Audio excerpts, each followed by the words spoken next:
Kebijakan iuran tabungan perumahan rakyat atau TAPERA hingga kini mendapat reaksi keras dari kalangan masyarakat. Menteri Pekerjaan Umum dan Perumahan Rakyat Basuki Hadimulyono menyebut tak menyangka dan menyesal atas reaksi publik dengan program TAPERA yang disiapkan pemerintah. Karena itu Basuki menyatakan bahwa program ini tak perlu terburu-buru dilaksanakan jika belum siap diterima masyarakat. Ada kemungkinan sebetulnya itu kan dari 2016 undang-undangnya. Kemudian kami dengan Bu Menteri Keuangan agar dipupuk dulu kredibilitasnya. Ini masalah trust. Ya, ini masalah trust. Sehingga kita undur ini sudah sampai 2027. Menurut saya pribadi, kalau memang ini belum siap, kenapa kita harus tergesa-gesa? Harus diketahui APBN sampai sekarang ini sudah 105 triliun dikucurkan untuk FLPP, untuk subsidi bunga. Sedangkan kalau untuk TAPERA ini mungkin dalam 10 tahun bisa terkumpul 50 triliun. Jadi effortnya dengan kemarahan ini saya pikir saya nyesel betul. Reaksi penolakan terhadap iuran TAPERA juga datang dari anggota Dewan Perwakilan Rakyat. Anggota Komisi 6 DPR dari fraksi PDI Perjuangan Rieke Diah Pitaloka meminta pemerintah membatalkan kebijakan tabungan perumahan rakyat atau TAPERA.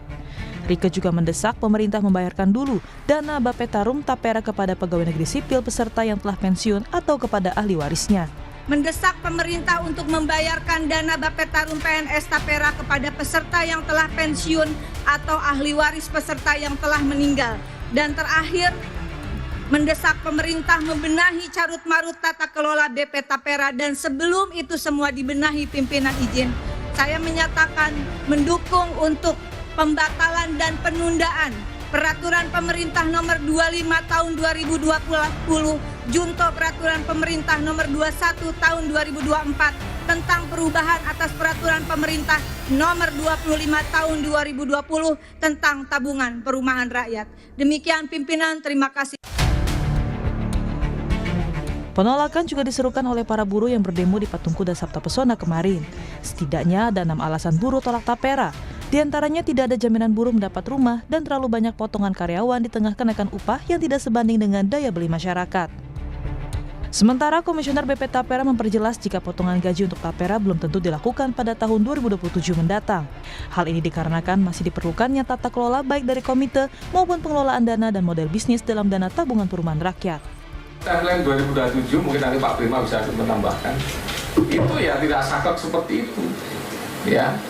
Ya, tergantung bagaimana kesiapan BP TAPERA. Ya. Kalau kami dinyatakan telah siap oleh pemerintah, oleh komite untuk memulai collection baru, ya pasti nanti akan ada proses sosialisasi juga. Apa yang menjadi dasar pungutan, gitu kan? Ketentuan mengenai TAPERA ini dihujani kritik dan dikeluhkan oleh publik lantaran bakal memotong penghasilan para pekerja. Peraturan Pemerintah Nomor 21 Tahun 2024 menyebutkan besaran simpanan TAPERA adalah 3% dari gaji atau upah. Tim Liputan Kompas TV. Tabungan perumahan rakyat ini memang bukan kebijakan yang populis dari pemerintah. Tidak heran memang berbagai penundaan juga dilakukan dari tahun ke tahun. Sejak tahun 2020 aturan ini ditetapkan. Permasalahan mengenai iuran TAPERA ini masih menuai pro dan kontra hingga saat ini dari sejumlah kalangan.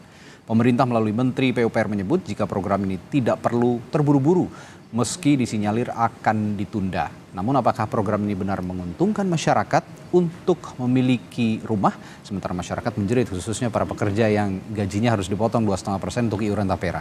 Bermanfaatkah? Kita bahas hari ini bersama sejumlah narasumber dari sisi politis, saudara. Yang hadir di studio ada Direktur Eksekutif Algoritma Research and Consulting, sekaligus dosen ilmu politik FISIP Universitas Indonesia Aditya Perdana. Selamat pagi, Mas Aditya. Dan melalui sambungan Zoom, ada politisi PDI Perjuangan Andreas Hugo Parera, serta Ketua DPP Partai Demokrat, sekaligus anggota Komisi 6 DPR RI Herman Khairon. Selamat pagi, Bapak-Bapak. Selamat pagi. Ya. Selamat pagi, Randy. Selamat pagi semuanya. Ya, Bung Andreas, saya tanya dulu karena kemarin Mbak Rieke ini bereaksi sangat keras begitu ya di parlemen ketika rapat paripurna. Nah, dulu ini kan PDI Perjuangan jadi salah satu pendukung pemerintah lah ya, partai pendukung pemerintah begitu. Bagaimana sih sebenarnya pembahasannya di parlemen pada saat itu Dan mengapa juga sekarang PDI Perjuangan akhirnya juga melakukan penolakan atas kebijakan ini yang notabene sebenarnya sudah ditetapkan sejak tahun 2020 kalau saya tidak salah, Bung Andreas. Ya, kebijakan menolak kebijakan, tapi bukan berarti bahwa kemudian semua kebijakan dari pemerintah kita tolak. Gitu. Ini dua hal yang berbeda. Ya. Tapi kalau kita lihat dari di kasus Tapera ini kan jadi banyak kontroversi, dan Pak Basuki sendiri kan sudah sebagai menteri yang mewakili pemerintah sudah menyampaikan penyesalannya gitu, bahwa kebijakan ini dilakukan dengan persiapan atau mungkin persiapan yang sangat minim gitu. Dan yang menurut saya saya tidak di Komisi 6 yang membidangi ini gitu. Ya, menurut saya yang satu hal yang dari kebijakan ini yang tidak pasti itu soal waktu, momentumnya. Sehingga yang kelihatan yang muncul di sini adalah distrust gitu ya. Kepercayaan publik terhadap kebijakan ini nampaknya tidak muncul atau minim kepercayaan publik terhadap kebijakan ini. Yang namanya tabungan itu pasti baik gitu, untuk masa depan. Tetapi pola persiapannya, terus kemudian mungkin manajemennya yang diragukan, sehingga kemudian muncul penolakan dari masyarakat. Dan yang berikut saya kira juga kalau yang namanya tabungan itu apakah harus wajib gitu? Agak memaksa begitu ya ini kira-kira ya? Ya, kalau itu namanya potongan wajib. Pemahaman saya seperti itu gitu. Kalau tabungan itu kan mestinya sukarela gitu. Orang menabung karena dia merasa ada kebutuhan untuk masa depannya, ada dana yang disiapkan untuk ditabung gitu. Tapi kalau diwajibkan saya kira itu namanya potongan wajib. Dan kemudian juga kalau orang yang sudah punya rumah, apakah dia wajib juga dipotong tabungannya, dipotong penghasilannya? Jadi banyak pertanyaan-pertanyaan di sekitar sini yang menurut saya itu kemudian menimbulkan kontroversi di publik. Dan juga saya kira ini dua kebijakan terakhir di pemerintahan transisi ini yang menurut saya agak kontroversi. Yang pertama kemarin UKT, kemudian dibatalkan, sekarang Tapera. Nah, dan di dalam pemerintahan transisi wajarnya pemerintahan itu tidak membuat kebijakan-kebijakan baru, keputusan-keputusan dan kebijakan-kebijakan baru yang kemudian menimbulkan persoalan-persoalan seperti ini. Seharusnya pemerintah itu menjalankan kebijakan-kebijakan yang lama, yang menyelesaikan kebijakan-kebijakan yang lama, dan mempersiapkan untuk pemerintahan berikut, sehingga pemerintahan berikut itu bisa running well ketika memulai pemerintahan. Nah, ini membuat kebijakan-kebijakan baru yang menurut saya ini akan membebani pemerintahan ke depan. Nah, pertanyaannya ada apa dengan pemerintahan ini gitu? Apakah pemerintahan yang perlu dana atau masyarakat yang perlu rumah gitu? Nah, ini kan menurut saya pertanyaan yang sangat mendasar gitu. Oke. Ini kalau ngomong keberlanjutan pemerintahan di masa transisi, saya juga akan bertanya nih kemudian ke Bung Herman Hairon. Bung Herman, kalau nanti dilanjutkan begitu ya pemerintahan saat ini ke pemerintahan yang baru, dan saya tahu partai Anda juga menjadi pengusung ya dari pemerintahan yang akan bergulir 5 tahun ke depan, kira-kira begitu. Nah, dan saya akan bertanya dalam konteks juga mitra kerja Anda di DPR. Ada catatan khusus soal Tapera ini dan bagaimana Anda membaca maju mundurnya kebijakan soal Tapera ini, Bung Herman? Ya, ini kan kita lihat dulu persoalannya ya. Pertama adalah persoalan teknis. Teknis itu justru menimbulkan distrust. Nah, kalau hal teknisnya mampu untuk bisa meyakinkan publik, meyakinkan pegawai, meyakinkan PNS bahwa dengan Tapera ini akan menjamin masa depan hunian mereka, tentu ini akan menjadi kemudahan ya. Misalkan Tapera ini kan lahir melalui Undang-Undang 4 tahun 2016. Artinya ketika lahir undang-undang ini kan belum ada reaksi. Nah kemudian lahir juga peraturan pemerintah nomor 25 tahun 2020. Ya. Artinya bahwa pada kala itu juga tidak ada reaksi dari publik. Nah kemudian direvisi menjadi peraturan pemerintah nomor 21 tahun 2024. Ada reaksi, berarti ada sesuatu, ini ada apa di dalamnya. Ternyata persoalan utamanya adalah masalah kewajiban untuk membayar iuran. Nah ketika masyarakat ataupun pegawai yang berpenghasilan rendah, karena Tapera ini memang dikhususkan untuk para pegawai yang berpenghasilan rendah, kemudian mereka diwajibkan untuk membayar. Dan pada saat ini belum terbangun trust karena secara teknis tidak menjamin bahwa di mana lokasinya, di mana perumahan itu akan mereka dapatkan, di mana apakah dekat dengan pekerjaannya. Ini persoalan trust gitu. Nah, ini yang harus diperbaiki dulu. Oleh karenanya kemarin saya katakan bahwa undang-undang ini baik, peraturan pemerintah ini baik, namun apakah masyarakat sudah siap tidak dengan kewajiban ini? Sehingga muncul banyak pendapat dan pandangan dari publik bahwa sebaiknya pilihan saja.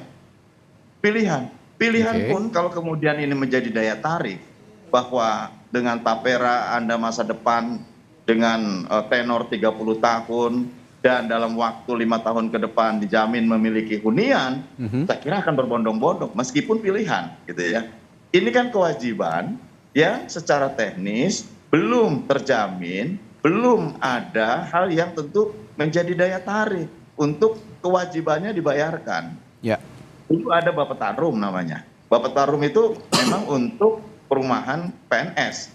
Istri saya seorang PNS, dulu mendapatkan Bapetarum. Tapi kerjanya di kota, dapat perumahannya jauh sekali. Gitu.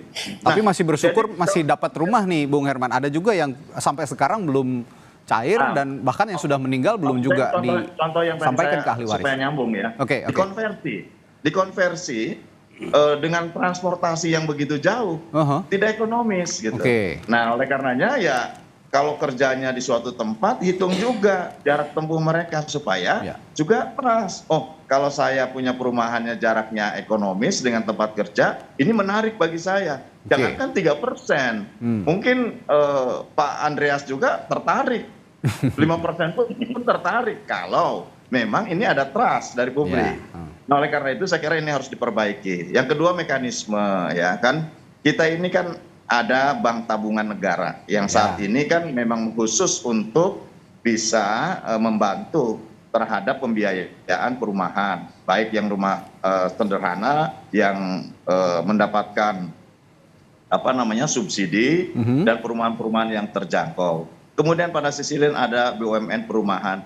Ayo dong BP Tapera terafiliasi kedua institusi yang sudah memiliki sejarah panjang, yang sudah secara teknis mampu untuk menyediakan rumah-rumah. Bahkan mungkin ke depan Tapera ya tidak harus landed house ya, tidak harus rumah yang di atas tanah, bisa saja dengan apartemen yang vertical housing gitu, sehingga ini menjamin kedekatan terhadap tempat kerjanya. Menurut saya betul apa yang disampaikan Pak Basuki ini perlu trust, butuh waktu, ditunda sampai teknis secara teknis menjamin dan kemudian masyarakat tentu tertarik dengan tabungan Tapera ini. Ya, ini juga salah satu yang jadi concern publik dan akhirnya publik juga ya kalau dalam kata kutip marah begitu ya. Termasuk juga di parlemen terakhir ada resistensi dari PDI Perjuangan ya sebagai perwakilan representatif di parlemen juga mengutarakan kekecewaan ini dan karena itu kalau tujuannya bagus Mas, ya tujuannya bagus, tapi harus membangun trust dulu dengan publik karena ini masalah tabungan, apalagi banyak sejarahnya Jiwasraya, kemudian fraud gitu ya. Sabri juga ada masalah, kemudian Dapen juga ada masalah. Ini kan contoh dan sejarah yang harus kita baca bahwa ada distrust di masyarakat yang harus kita bangun kembali. Dan ini tidak mudah untuk membangun trust di masyarakat. Saya ke Mas Adit. Mas Adit, saya akan bertanya ke Anda dari perspektif politiknya. Kemarin Pak Basuki Hadimulyono sebagai Menteri PUPR dan juga Komite Tapera yang saya tahu mengatakan menyesal dan ada kalimat juga nggak ngelegewo kalau dalam bahasa Jawa, itu artinya apa, nggak nyangka begitu akan terjadi resistensi seperti ini dari publik begitu. Nah ini dari kacamata politik begitu, pernyataan-pernyataan ini, apa analisis Anda? Apa yang bisa masyarakat tangkap dari pernyataan Pak Basuki ini? Karena sebelumnya kan Tapera ini sudah ditetapkan, kok ada kata menyesal sekarang? Iya, yang bisa kita perhatikan memang sebuah kebijakan itu dalam kacamata keilmuan di kebijakan itu bisa dievaluasi, Mas. Oke. Jadi apapun itu kita akan bisa mengevaluasi. Pandangan Pak Andrea Hugo dan juga Pak Herman itu menurut saya adalah bagian dari usaha kita juga untuk bersama bagaimana itu bisa dievaluasi. Itu satu. Ya. Yang kedua adalah pandangan publik masyarakat ketika itu sangat kritis dan sangat demanding terkait dengan sebuah kebijakan terkait dengan Tapera ini, maka itu harus direspon. Direspon itu kan pilihan-pilihan yang diambil oleh pemerintah ataupun juga DPR, itu pilihannya bisa sederhana, melanjutkan dengan konsekuensi yang tentu mereka sudah sangat paham apa yang akan terjadi. Yang kedua adalah ditunda untuk kemudian dievaluasi, dipikirkan kembali, dicari jalan tengahnya, solusinya, sehingga kemudian kebijakan ini seperti yang tadi Pak Herman bilang, bahwa ini akan bisa menemukan titik di mana kesepakatan dan juga trust kepada kebijakan itu menjadi semakin baik. Nah itu yang menurut saya adalah proses yang harus dilalui ketika misalkan kebijakan Tapera ini sedang masa-masa di mana situasinya mendapat kritik publik yang sangat luas. Jadi itu yang menurut saya perlu untuk dilakukan oleh pemerintah ya. Tapi dan saya jujur juga kaget gitu ketika misalkan respon Pak Menteri PUPR sendiri juga ternyata sangat negatif gitu ya. Dan itu yang menurut saya jadi sebuah kontra yang akhirnya berarti ada sesuatu di dalam kebijakan ini yang tidak ada kesepakatan tapi dipaksakan untuk keluar. Itu yang kita bisa lihat ya. Yang publik concern adalah pembahasan kebijakan seperti Tapera ini juga harusnya ya setransparan mungkin, tidak senyap begitu. Kita ketahui juga ada resistensi ketika Omnibus Law ditetapkan. Nah, ini di lembaga politik juga saya akan tanyakan nanti ke masing-masing bagaimana sih sebenarnya pembahasan soal Tapera ini. Tapi Mas Adit, kalau melihat kebijakan yang boleh dikatakan ini tidak populis sebenarnya ya, ditetapkan oleh pemerintahan yang sebelumnya dan akan dilanjutkan sepertinya oleh pemerintahan yang akan datang. Tapi kalau dari secara kelembagaan politik, lalu perspektif politik, bisa nggak sih kebijakan-kebijakan yang tidak populis seperti ini akhirnya juga endingnya dicabut begitu? Bisa saja. Bisa saja ya. Pilihan-pilihan opsi itu kan makanya tadi saya bilang akan bisa terbuka oleh si pengambil kebijakan. Makanya kita akan bisa perhatikan hari ini sangat kontroversial dan ini seperti yang tadi disampaikan oleh Pak Andrea juga bahwa ini dua kebijakan di menjelang akhir Presiden Pak Jokowi berakhir itu kontroversial, termasuk UKT gitu ya. Dan ini menurut saya juga adalah kesempatan juga untuk diperbaiki dulu gitu sebelum untuk dilanjutkan. Dan kita bisa lihat juga bagaimana respon Presiden terpilih Pak Prabowo sendiri juga reaksinya tidak terlalu kita akan lihat lah situasinya. Artinya respon ketika melihat situasi ini artinya kan ada kemungkinan untuk dievaluasi. Jadi artinya pilihan-pilihan ini tentu bisa dipertimbangkan oleh pengambil kebijakan bagaimana ini harus dilakukan gitu ya. Jadi tidak ada yang salah juga untuk kemudian direview, ditarik dan kemudian dibicarakan lagi.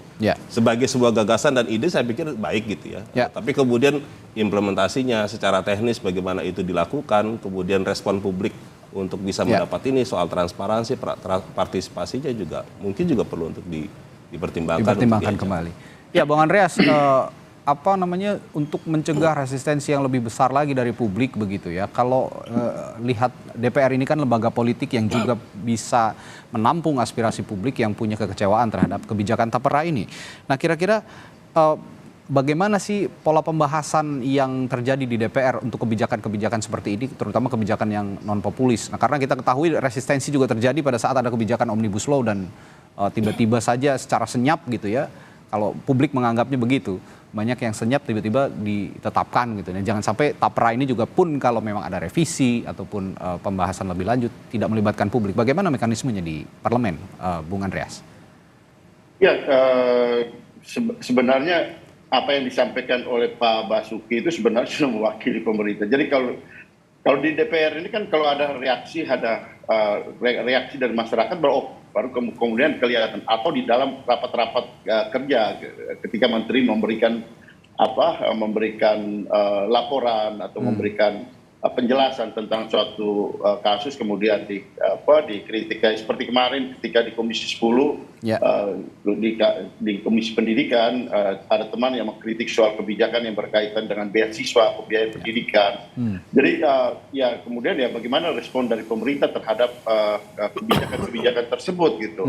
Nah, cuma ya kalau terjadi seperti itu jangan dipaksakan gitu. Artinya kalau ada hal yang kebijakan yang memang secara ya rasional ini sulit untuk dilakukan, jangan dipaksakan. Itu akan menimbulkan reaksi dari publik seperti yang kita lihat dua kebijakan terakhir ini gitu, misalnya yang saya ambil contoh soal UKT dan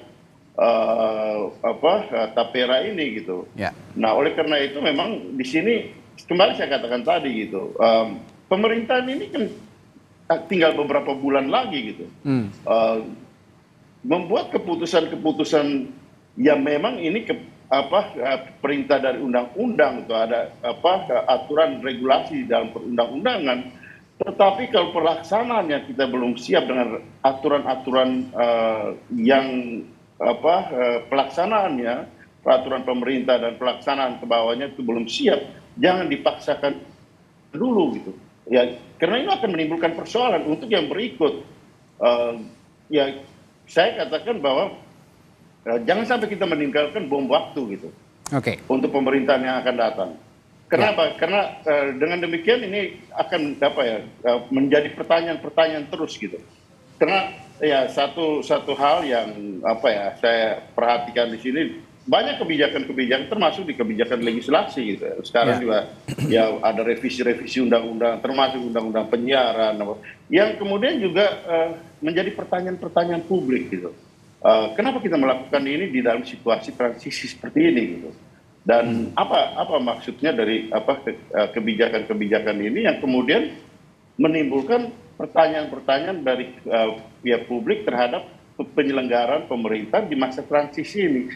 Nah, ini satu hal yang tren fenomena yang kita lihat akhir-akhir dalam perhatian begini Bung Andreas, kalau terjadi gitu. Bung Andreas, begini, tuntutan publik kan sebenarnya saat ini ya bukan ditunda tapi dicabut gitu ya, ataupun penolakannya juga sangat keras sehingga akhirnya kebijakan ini diminta untuk dicabut. Nah, kedepannya jika memang ini masih ada peluang pemerintahan yang baru nanti untuk membahas bersama parlemen, saya ingin bertanya dari PDIP sendiri secara kelembagaan, apakah PDIP will stand with most people wants atau bagaimana? Ya jelas dari dulu kan kita selalu ada di pihak bersama dengan rakyat itu komitmen PDI Perjuangan, bukan hal yang perlu dipertanyakan lagi itu Bung Radi. Ya dari dulu kita mengambil posisi yang selalu ada bersama dengan kebijakan-kebijakan di masyarakat gitu. Nah, ini yang saya kira poin-poin seperti ini yang perlu kita jaga, kami jaga betul gitu. Nah, karena misalnya kayak tapera ini pertanyaan sekarang menjadi satu pertanyaan yang kita dengar di publik. Ini apakah rakyat yang perlu dipersiapkan perumahannya atau negara yang butuh dana, pemerintah yang butuh dana gitu. Ini kan jadi pertanyaannya jadi ke sana gitu. Jangan-jangan ini karena pemerintah butuh karena ini, karena itu, karena ini. Ya kemudian ya kebijakan ini dipaksakan untuk dilakukan meskipun belum siap gitu. Kalau PDI Perjuangan ada di barisan publik begitu ya, jika memang publik menginginkan kebijakan ini dicabut, bagaimana dengan Partai Demokrat? Saya akan tanyakan ke Pak Herman Hairon nanti setelah jeda sebagai partai yang juga mendukung pemerintahan Prabowo Gibran 5 tahun ke depan, tongkat estafet dari pemerintahan Jokowi Ma'ruf. Saat lagi di Sapa Indonesia Pagi, tetaplah bersama kami. Ya, masih membahas kebijakan tapera yang dianggap tidak populis ini di kacamata politik. Saya juga akan tanyakan tadi saya tanyakan ke Pak Andreas bahwa PDIP pernyataannya Pak Andreas akan bersama publik begitu ya, jika memang publik menginginkan kebijakan tapera yang dicabut. Nah, bagaimana dengan Partai Demokrat yang juga hadir pagi hari ini? Ada Pak Herman Hairon di parlemen. Bagaimana Bung Herman, kalau memang publik menginginkan ini dicabut, bagaimana kedudukan Partai Demokrat sebagai partai yang juga akan menyokong pemerintahan selanjutnya di 5 tahun ke depan, Pak Herman? Ya, Partai Demokrat itu selalu berpikir rasional. Oke. Dan pandangan kami ya selalu proporsional, menempatkan pada tempatnya. Oke. Oleh karenanya kita runut kembali tadi saya di awal bahwa Tapera ini lahir melalui Undang-Undang Nomor 4 Tahun 2016. Ya. Tidak menjadi polemik, tetap berjalan. Bahkan sampai peraturan pemerintah Nomor 25 Tahun 2020 lahir, itu pun masih tidak menjadi polemik. Karena apa? Tabungannya pilihan. Gitu, karena ini kan tabungan perumahan, itu pilihan. Nah, ketika kemudian direvisi menjadi peraturan pemerintah Nomor 21 Tahun 2024, inilah yang kemudian menimbulkan reaksi.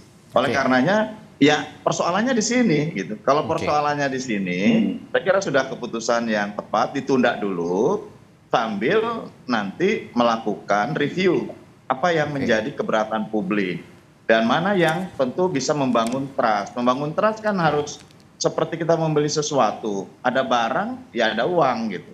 Nah, kalau misalkan barangnya seneng, jangankan diwajibkan, menjadi pilihan pun pasti akan mereka dengan sukarela akan membeli gitu. Oke. Oleh karena itu ini aspek teknis ya. Yang kedua garansi, jangan sampai memang ada persoalan hukum di kemudian hari sehingga terafiliasi terhadap lembaga-lembaga seperti tadi saya sebutkan, ada BTN, ada Perumnas yang ini bisa menjadikan aspek trustnya bagi masyarakat. Yang ketiga, persoalan revisi ini kan ada di ranah peraturan pemerintah, artinya ada di pemerintah. Tinggal bagaimana pemerintah mengkumpulkan kembali sektoral yang terkait, kemudian membahas kembali, undang para tokoh masyarakat, diundang para pelaku di bidang perumahan, diundang juga para aktivis yang selama ini mengkritisi, apa ini usulan terbaiknya. Sehingga betul-betul kebijakan publik, ya ini mendapatkan persetujuan publik.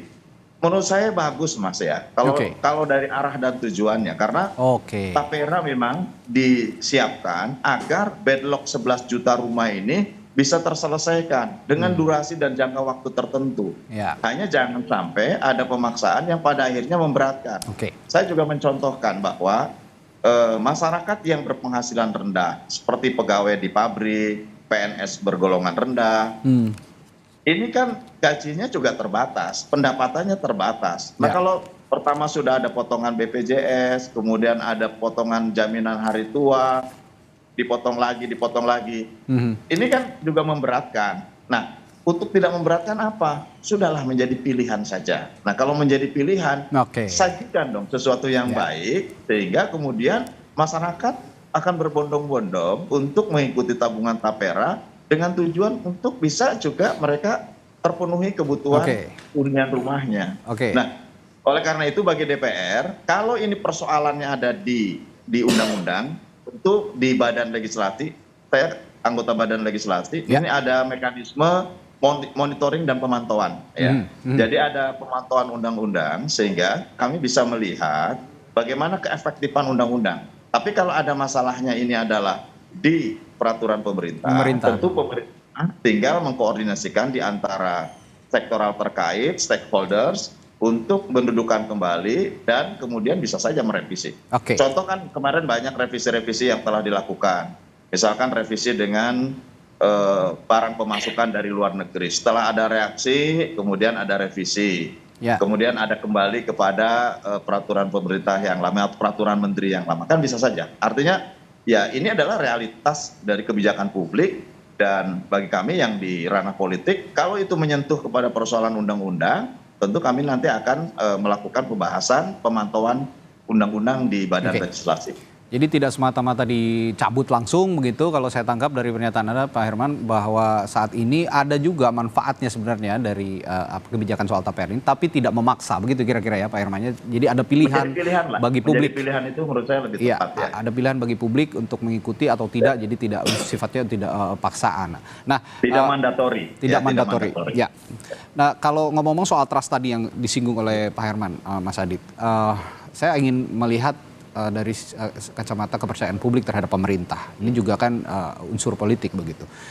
Dalam 2 periode pemerintahan Presiden Jokowi, trennya sebenarnya kepercayaan terhadap publik cukup tinggi ya, naik terus begitu. Nah di akhir era Presiden Jokowi, saya belum tahu, belum ada survei yang baru dari Litbang Kompas. Tapi kalau kita berbicara ke depan untuk Prabowo Gibran, apakah dengan dikaitkan dengan kebijakan-kebijakan seperti Tapera ini yang tidak populis, apakah bisa survive dengan kepuasan publik yang tinggi terhadap Prabowo Gibran kira-kira? Ya, ini satu hal kita bicara soal pemerintahan Pak Jokowi Ma'ruf Amin ya, bahwa mereka berdua punya tingkat kepercayaan publik yang sangat tinggi sampai hari ini. Itu yang mereka peroleh hari ini. Ya. Tapi yang akan kita lihat besok untuk Pak Prabowo sama Gibran itu dua hal yang berbeda. Sehingga dalam konteks itu menurut saya menjadi sangat penting di masa pemerintahan transisi itu kehati-hatian di dalam melanjutkan dari program-program yang akan mau dilakukan oleh Pak Prabowo gitu ya. Sehingga kalau misalkan ini sangat tidak produktif, kontroversial sampai di awal masa pemerintahan bahkan mungkin sampai tahun depan di 2025, ini tentu pilihan yang tidak tepat juga gitu ya, dan itu akan membuat situasi yang tidak mudah bagi pemerintahan Pak Prabowo untuk ingin memulai langkah-langkah barunya gitu ya. Karena saya sangat yakin soal trust itu menjadi sangat penting Mas di pemerintahan baru gitu ya. Ketika trustnya itu relatif tidak begitu positif gitu ya, sehingga langkah gerak mereka ini menjadi sangat terbatas. Itu yang saya pikir perlu untuk dihindari gitu ya, agar kemudian kepercayaan publiknya dulu yang harus didapat. Tapi kalau menurut Anda melihat karakter seorang Prabowo Subianto begitu yang akan memimpin Indonesia 5 tahun ke depan nanti mulai Oktober, ada keberanian dari Prabowo jika memang ada resistensi publik seperti ini, kebijakan-kebijakan yang tidak disukai oleh publik untuk membatalkan ataupun mengeliminir begitu, ada keberanian dari seorang Prabowo? Saya melihat pandangan-pandangan Pak Prabowo dalam beberapa masa kampanye kemarin gitu ya. Beliau punya pandangan yang keberpihakan terhadap isu-isu yang populis itu ya. Sehingga ketika termasuk yang tidak populis gitu ya. Sehingga menurut saya sangat yakin bahwa beliau punya perhatian terkait dengan ini, dan bagaimana keputusan dan kebijakannya nanti kita akan lihat saja gitu ya. Tapi artinya memang kalau saya menduga bahwa hari ini yang penting adalah bagaimana menjaganya. Menjaga agar kemudian ini tetap transparan, partisipatif gitu ya, agar semua orang tetap membicarakan gitu ya. Karena kadang-kadang sebuah kebijakan ketika masuk satu isu yang kontroversial dibicarakan, tapi habis itu masuk di ruang pemerintahan yang tadi disampaikan oleh Pak Herman, itu jadi gelap Mas. Ketika gelap itu apapun bisa terjadi lagi gitu ya. Nah, jadi ini yang harus tetap dijaga agar kemudian publik itu tetap peduli ya, aware terhadap itu. Nah baru kemudian kita masuk kebijakan itu apakah memang terkait dengan kebijakan yang berpihak kepada masyarakat. Nah kita lihat saja nanti apakah misalnya Pak Prabowo punya sikap yang menunjang ke arah sana. Gitu. Tapi kalau dilihat kemarin pada saat kampanye ataupun dalam kesempatan-kesempatan pidato politik, ada intensi untuk Prabowo untuk memihak kebijakan-kebijakan yang tidak populis untuk dibatalkan begitu kira-kira. Sepengetahuan saya ada isu soal perubahan ini ya. Jadi saya pikir kalau misalkan ini berarti memang seharusnya sejalan ya dengan apa yang mau diperjuangkan nanti. Ya, nah yang menarik juga kalau bicara, kita balik ke soal Tapera ini, mengingat pernyataan dari Pak Basuki Hadimulyono nih. Ya, saya menyebutnya ini soal punchline politik dari pemerintah gitu ya. Menyesal, nggak nyangka begitu dengan reaksi publik seperti ini. Menurut Anda ini sudah ada komunikasi juga dengan internal pemerintah sendiri, atau memang ini reaksi pribadi Pak Basuki? Karena ini kalau saya lihat beberapa kali beliau menyatakan menurut saya pribadi gitu. Apakah ini sudah terkoordinasikan atau kalau tidak salah kan Bappertunya Tapera ini kan dia terdiri dari beberapa stakeholder ya, termasuk juga beberapa kementerian. Dugaan saya, ini baru saja juga dugaan saja gitu ya. Ini ada satu situasi yang belum sinkron di antara stakeholder pemerintah untuk menyelesaikan ini. Bahkan pandangan Pak Basuki terkait dengan itu, dengan pandangan perspektifnya beliau di kementerian, itu ada yang sudah dilakukan gitu ya, tetapi ada yang seharusnya bisa lebih baik dan segala macam. Jadi artinya ada situasi perdebatan yang tidak tuntas gitu ya Mas di lingkaran pemerintah, sehingga kemudian ketika tersampaikan ke publik ini merasa tidak terlibatkan. Ini yang menurut saya bisa jadi situasinya gitu. Nah kita tidak tahu aja apa yang terjadi, tapi kita yang dari luar bisa mengamatinya seperti itu kira-kira begitu ya Mas Adit.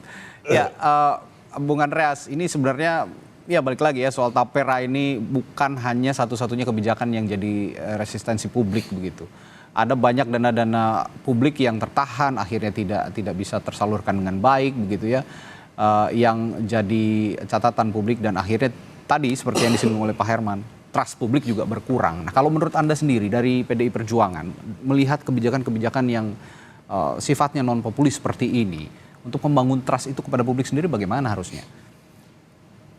Ya, transparansi itu kan ya penting, dan ya di sini kan kita terbuka, jujur terhadap publik dari kebijakan-kebijakan yang kita lakukan.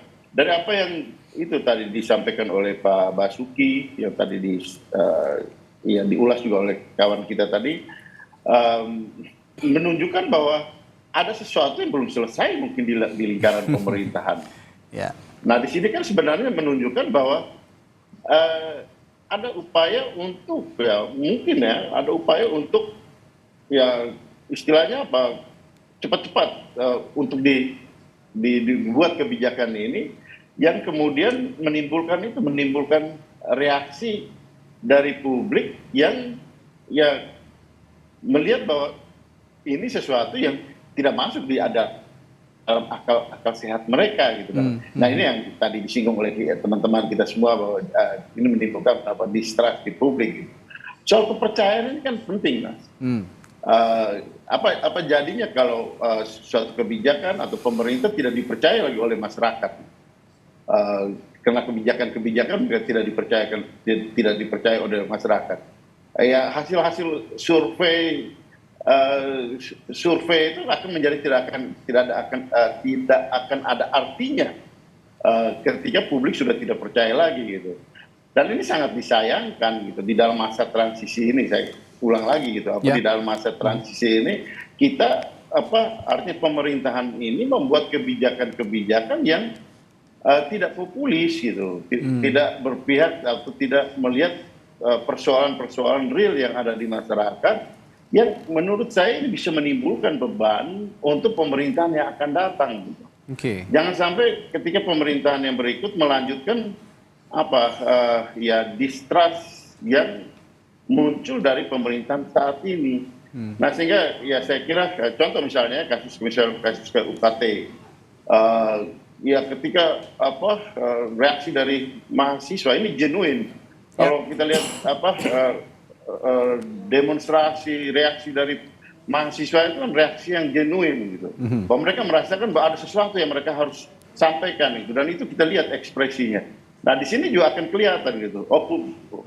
Reaksi yang akan genuine dari masyarakat. Nah, baru di situ kan kelihatan bahwa pemerintah itu berpikir gitu. Oleh karena itu saya kira apa yang disampaikan oleh Pak Basuki, meskipun beliau menyampaikan itu sebagai pendapat pribadi, tapi menurut saya paling tidak meredam apa-apa yang selama ini dirasakan oleh publik gitu. Termasuk ketidakpercayaan terhadap kebijakan yang dibuat. Tapi saya pikir ketidakpercayaan publik yang turun terhadap pemerintahan saat ini juga di ujung-ujung saja nih ya, Bung Andreas, karena PD Perjuangan sendiri sebagai pengusung Pak Jokowi 2 periode cukup berhasil untuk membangun kepercayaan publik terhadap pemerintah, kira-kira begitu. Ini ada sesuatu yang memang harus diperbaiki menjelang transisi pemerintahan Presiden Jokowi Ma'ruf kepada Presiden terpilih dan Wakil Presiden terpilih Prabowo Gibran. Saya ke Bung Herman, tapi sebelum saya tanyakan ke Bung Herman, saya akan tampilkan sejumlah data. Ini ada yang akan saya tampilkan soal dana 567 miliar dari Tapera yang tertahan. Ada juga ini seperti yang Anda saksikan, ada 124.960 pensiunan peserta Tapera yang belum menerima dana. Ini totalnya sangat besar sekali, 567,5 miliar. Ini jadi catatan tersendiri untuk meneruskan kebijakan ini. Lalu selanjutnya juga ada data ganda soal Tapera. Ini ada temuan khusus terkait data ganda. Ada 40.266 data ganda peserta Tapera dengan total dana 130,3 miliar rupiah. Yang akan saya tanyakan ke Pak Herman sebagai mitra kerja juga ya dengan PUPR dan juga BP Tapera. Bagaimana kira-kira pemerintah 5 tahun ke depan bisa menyelesaikan masalah yang saya utarakan tadi, data-datanya? Ini tidak kecil jumlahnya, Pak Herman. Ya, kalau temuan BPK tentu harus ditindaklanjuti oleh BP Tapera ya. Karena di Tapera itu kan ada badan pelaksana Tapera, ada komite. Komitenya di situ ada Menteri PUPR, Menteri Keuangan, OJK, Menteri Tenaga Kerja, dan profesional. Kemudian ada badan pelaksana. Badan pelaksana yang harus menjawab. Kalau temuan BPK kan biasa seperti itu. Artinya kalau memang bisa dijelaskan, dijelaskan. Kalau tidak bisa dijelaskan ya dikembalikan. Kalau tidak dikembalikan ya berhubungan dengan persoalan hukum. Kan 3 pilihan tuh kalau dengan BPK. Nah, oleh karena itu ini pun harus segera dijawab oleh badan pelaksana sehingga tidak menambah distrustnya publik terhadap tapera ini. Ya. Nah, tadi di awal juga saya menyampaikan pentingnya membangun trust ini tentu didasarkan kepada objek gitu ya. Kalau pengembalian dana tapera saja kemudian bermasalah dan menjadi hasil temuan di BPK, ya ini harus diselesaikan dulu gitu. Dan tentu komite kemarin sudah menyampaikan untuk menunda dan sudah dijelaskan juga masih ada persoalan teknis dan kemudian juga mungkin ada persoalan-persoalan lain yang harus diselesaikan. Bahkan ya badan pelaksana tapera semestinya yang lebih harus bisa menjelaskan. Karena day-to-day activities-nya ya mereka lah yang menjalankan itu. Dan menurut saya jangan pula ya terlalu ditarik terlalu ke atas gitu ya. Karena bagaimanapun Presiden juga mengurusi banyak hal yang tentu ini menjadi kepentingan rakyat. Nah oleh karenanya kalau urusan tapera ini menurut saya kita batasi saja. Bagaimana nih penjelasan secara utuh dari BP Tapera? Komite kemarin sudah menyampaikan Pak Basuki bahwa memang ini kebijakan yang secara teknis harus dilengkapi dulu. Nah penundaan sampai kapan? Apakah nanti pencabutan menjadi pilihan? Kan ini harus dibahas di pemerintah. Nah kalau kami sekali lagi di DPR ya nanti melihatnya apakah memang ada mandat sehingga kemudian menjadi mandatori. Apakah di dalam undang-undang ada mandat sehingga menjadi mandatori di dalam peraturan pemerintah ataukah memang ya ini mandatori lahir dari keinginan badan pelaksana gitu. Nah ini yang harus dipastikan dulu dan tentu nanti hari-hari ke depan akan ada penjelasan. Hari-hari ke depan akan ada penjelasan. Dan terakhir saya ke Mas Adit. Mas Adit, kalau dari kacamata publik lah ya, kita sebagai publik ini sebenarnya dari sisi politik begitu, apa yang bisa Anda dorong pada DPR sebagai lembaga politik juga terkait kebijakan tapera ini ke depannya? Ya yang pasti menjaga konsistensi agar kemudian ini dikontrol ya. Meskipun ini ruangnya ada di ranahnya pemerintah, DPR tentu bisa memanggil pemerintah kalau misalkan ternyata untuk mengecek gitu ya, untuk mengontrol atau bahkan mungkin melihat progresnya sudah sejauh mana. Apakah semua aspirasi, semua persoalan, semua evaluasi yang sudah dibicarakan itu sudah diperbaiki dalam konteks itu. Jadi aspek itu yang saya pikir sesuai dengan fungsinya DPR. Controlling itu yang bukan hanya untuk menanyakan ketika situasi itu sedang hangat-hangat ya. Tetapi di luar itu juga bisa dilakukan. Jadi jangan kendor pengawasannya ya. Jangan mengendurkan pengawasan meskipun di masa transisi ini nanti juga akan ada anggota parlemen baru, saya kira ini yang juga harus diperhatikan beserta komposisi koalisi pemerintah dan non pemerintah ini juga penting untuk melihat untuk mengawal kebijakan-kebijakan non populis seperti ini. Baik, terima kasih Mas Aditya Perdana. Terima kasih yang sudah hadir di studio dan juga politisi PDI Perjuangan Andreas Hugo Pereira serta juga politisi Partai Demokrat dari Komisi 6 DPR Herman Hairon telah berbagi perspektifnya pagi hari ini. Sehat selalu Pak, sampai jumpa lagi. Terima kasih. Terima kasih. Terima kasih.